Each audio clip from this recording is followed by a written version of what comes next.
Audio one. बुद्धिवाद और नीति निष्ठा का समन्वय। लेखक वेदमूर्ति तपोनिष्ठ पंडित श्री राम शर्मा आचार्य। पुरातन काल में समस्त समाज में धर्म का प्रभुत्व होने से भाव संपदा को सर्वोपरि महत्व दिया गया था। बुद्धि की सराहना एवं महत्ता उस सीमा तक स्वीकार की भी गई जिस सीमा तक वह सब प्रवृत्तियों को अग्रगामी बनाने में अपना योगदान देती थी। भाव क्षेत्र का नेतृत्व करने वाले धर्म तत्व का अंकुश होने से बुद्धि का उपयोग सृजन के लिए होता था। फलतः परिस्थितियां भी स्वर्गोपम थीं। पिछली सदी में बुद्धिवाद बढ़ा है। धर्म का स्वरूप विकृत हो जाने एवं बुद्धि के ऊपर से उसका अंकुश हट जाने से मानवीय चिंतन एवं क्रियाकलाप में भी भारी अंतर आया है।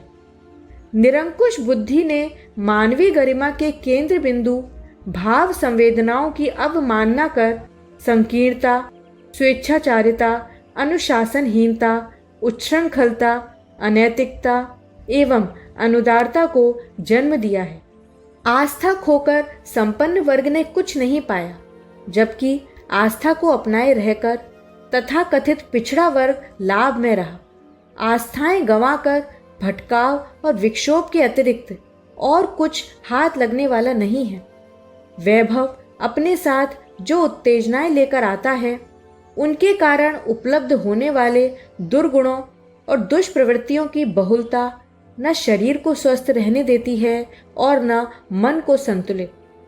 चढ़ाव उतार और प्रतिस्पर्धा की जटिल प्रतिक्रियाएं इतनी दुर्धर्ष होती हैं कि उनके सामने हर्षोल्लास का वह वातावरण भी नहीं टिक पाता जिसे सरल और सौम्य प्रकृति का सामान्य मनुष्य प्रचुर मात्रा में उपलब्ध करता हुआ अपने पिछड़ेपन को भी सराहता रहता है।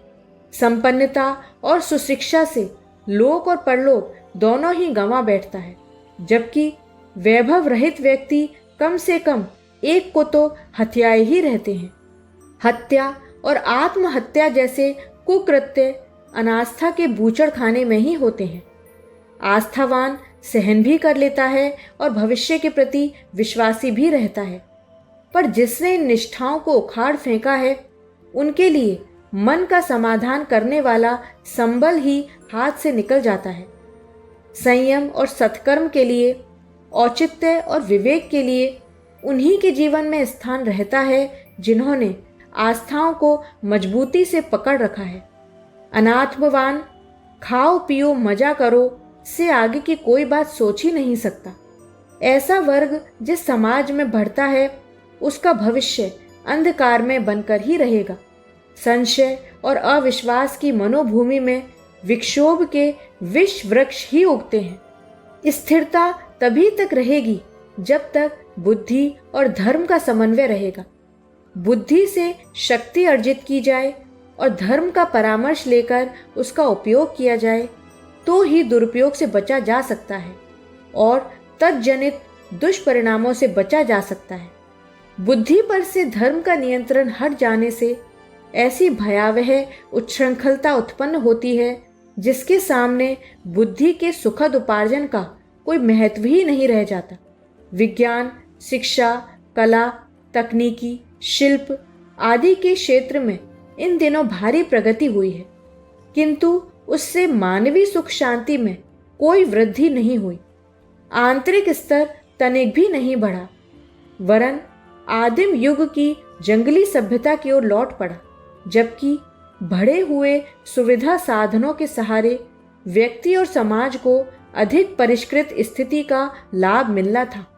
बौद्धिक विकास और तज्जनित उपलब्धियों का परिवार भस्मासुर की तरह सर्वनाश का आयोजन करने में जुटा हुआ है। परमाणु को तोड़कर प्रचंड शक्ति को हस्तगत तो कर लिया गया, पर अब वही मनुष्य के अस्तित्व को चुनौती देने पर तुल गई है। बुद्धि पर धर्म का नियंत्रण रहना इन परिस्थितियों में अनिवार्य हो गया है। निरंकुश स्वेच्छाचार तो हमें नष्ट करके ही छोड़ेगा। बुद्धि का महत्व कितना ही क्यों न हो, वह चेतना के स्वरूप को समझाने और उसकी समस्याओं को सुलझाने में असमर्थ ही रहेगी। बुद्धि से तात्पर्य यहाँ उस मस्तिष्कीय चेतना से है जो शरीर की आवश्यकताएं तथा मन की लालसाएं पूरी करने के लिए ताना बाना बुनती रहती है। उसके माध्यम से प्रकृति की गहराई में उतर सकना संभव है। पदार्थ के उपयोग एवं उपभोग में भी बुद्धि का भरपूर प्रयोग हो सकता है। व्यावहारिक जीवन की क्रिया कुशलता का लाभदायक स्वरूप क्या हो सकता है, इस संबंध में मस्तिष्कीय चेतना का बुद्धि पक्ष अपना काम ठीक तरह पूरा कर सकता है, पर मानवीय गरिमा को अक्षुण्ण रखने के लिए, आत्मा की प्रखरता, तुष्टि एवं प्रगतिशीलता के लिए जिस दृष्टिकोण का अपनाया जाना आवश्यक है, उसके संबंध में सामान्य बुद्धि का विशेष उपयोग नहीं है। शरीर और आत्मा दोनों साथ साथ गुथे हुए हैं, फिर भी दोनों का स्वरूप और स्तर भिन्न है। ठीक इसी प्रकार जानकारी करने वाली लौकिक बुद्धि और उत्कृष्टता का उद्देश्य पूरा कराने वाली विवेक बुद्धि का अंतर भी स्पष्ट है। विवेक के साथ उत्कृष्टता की भाव संवेदना मिल जाने पर जो समझदारी जागृत होती है, उसी को प्रज्ञा कहते हैं। प्रज्ञा ही धर्म बुद्धि है। उसी का उदय मनुष्य का सौभाग्य माना गया है। ईश्वरीय अनुकंपा का आविर्भाव इसी रितम भरा प्रज्ञा के रूप में होता है। यही है वह उपलब्धि जिसके लिए गायत्री मंत्र के रूप में आत्मा ने परमात्मा से भाव भरी प्रार्थना एवं याचना की है। आत्मा है या नहीं, इसका उत्तर हाँ और ना में दोनों ही तरह दिया जा सकता है।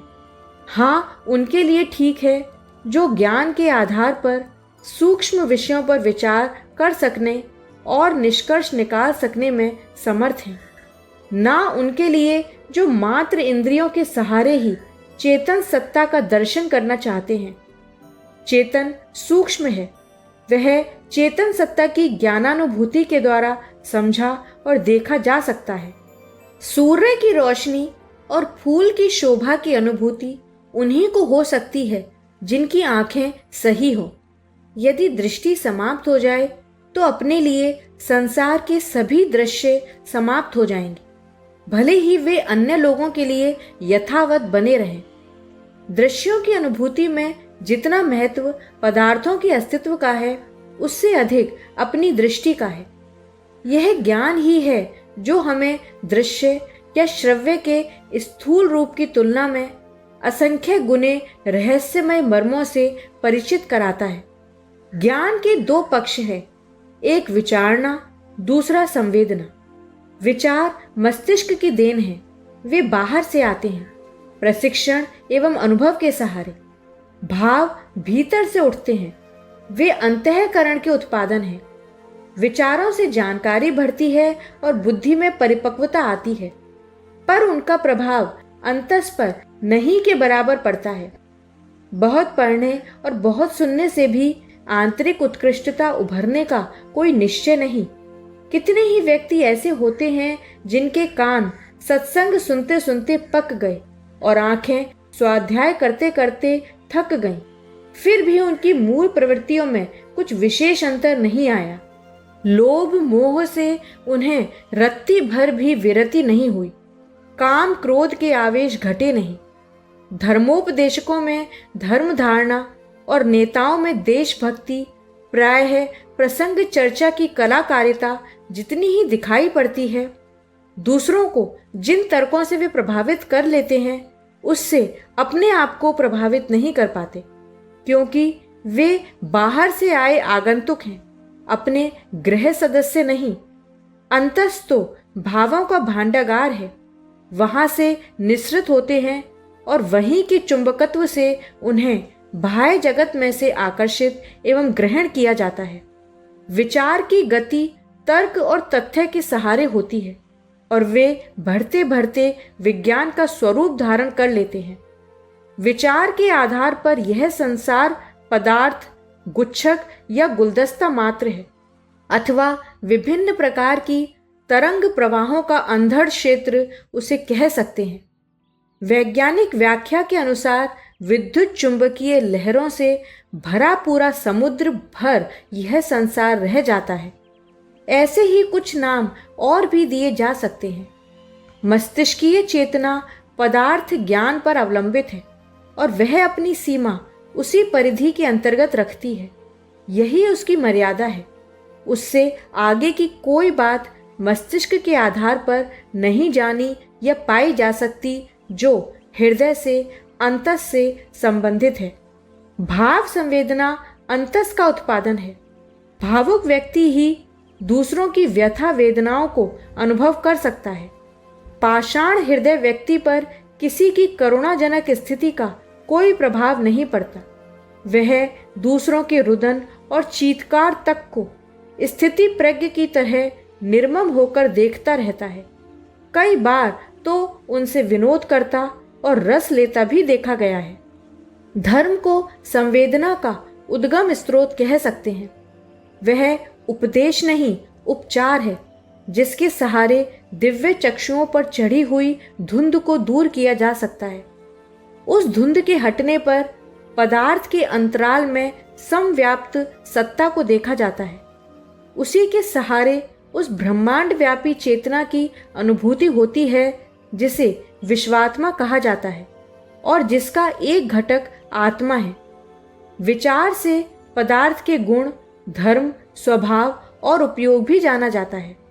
धर्म से आत्मा का साक्षात्कार होता है और जीवन को आत्मा के अनुशासन में चलाने के लिए प्रशिक्षित, अभ्यस्त किया जाता है। यों ज्ञान की मोटी परिभाषा जानकारी है। शिक्षा द्वारा उसी का संचय संवर्धन होता है। मन की कल्पना शक्ति और बुद्धि की निर्णय शक्ति के संयुक्त परिणाम को बुद्धि कौशल कहते हैं। सूझबूझ, समझदारी, विद्वता और विशेषज्ञता इसी की परिणति है। इतने पर भी संवेदना पर इस सारी बुद्धिमत्ता का कोई असर नहीं है। धर्म अग्नि है जिसका उद्गम आत्मा है। आत्मा के अंतराल से जो ज्योति प्रस्फुटित होती है, जिसका आलोक अंतः ज्ञान के रूप में देखा जा सकता है, आत्मबोध यही है। इसी का प्रकट होना और आत्मसत्ता के समूचे क्षेत्र को प्रकाशवान कर देना, यही आत्म साक्षात्कार है। विचार क्षेत्र शिक्षा कहलाता है। अंतः संवेदनाओं के ऊहापोह को विद्या एवं ब्रह्म विद्या कहते हैं। यह इंद्रियातीत है, इसलिए उसकी अनुभूतियां भी अतीन्द्रिय कहलाती हैं।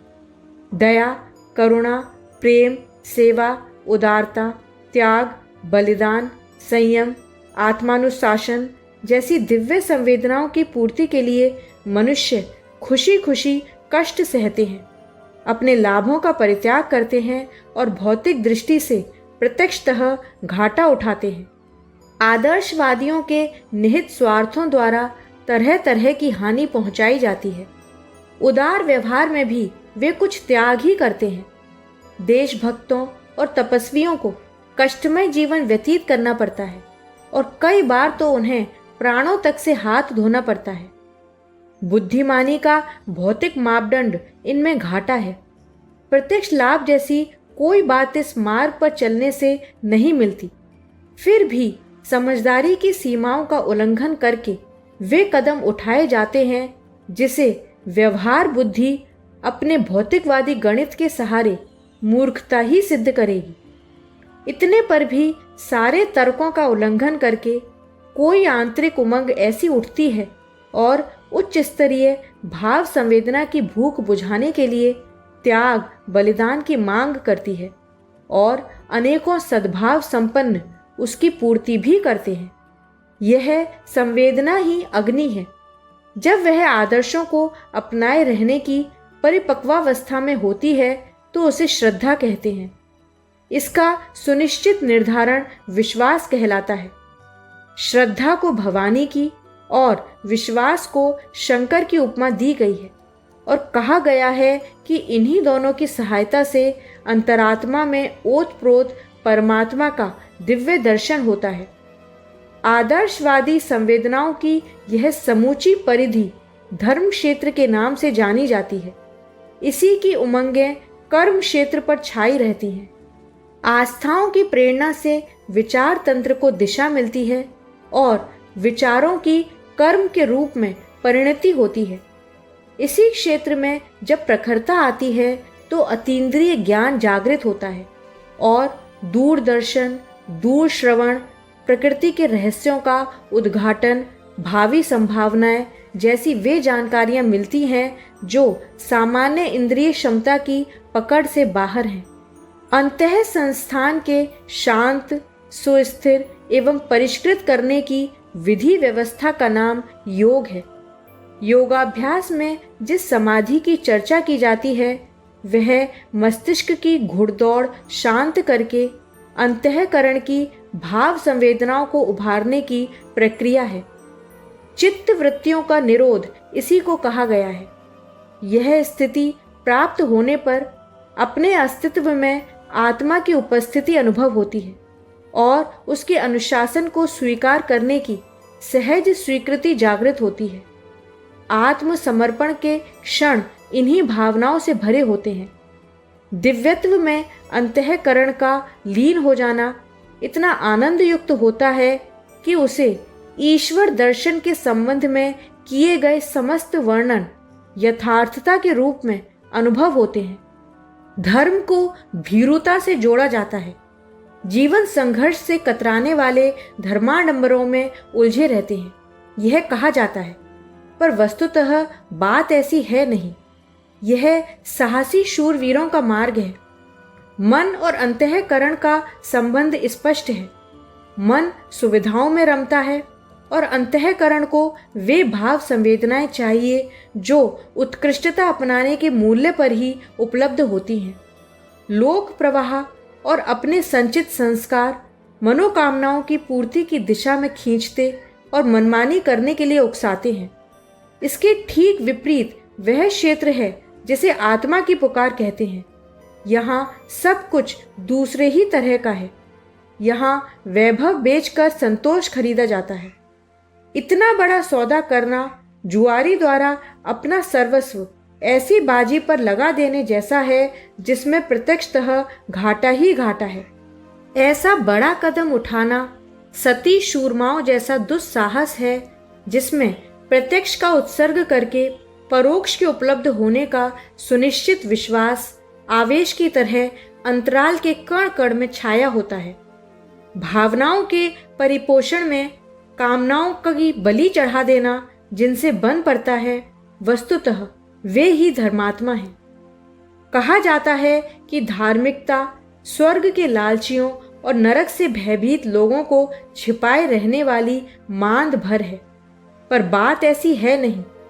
कुछ उथले धर्माडंबरियों या धर्म भीरुओं के लिए यह बात भले ही लागू होती हो, पर वस्तुतः धर्म एक सत्साहस और प्रबल पुरुषार्थ है जिसमें अंतरात्मा को सर्वोपरि माना जाता है और उत्कृष्टता भरी भाव संवेदनाओं के समर्थन की सुख सुविधाओं से लेकर स्वजनों को रुष्ट करने तक का ऐसा साहस प्रदर्शित किया जाता है जिसे अलौकिक एवं असाधारण कहा जा सके।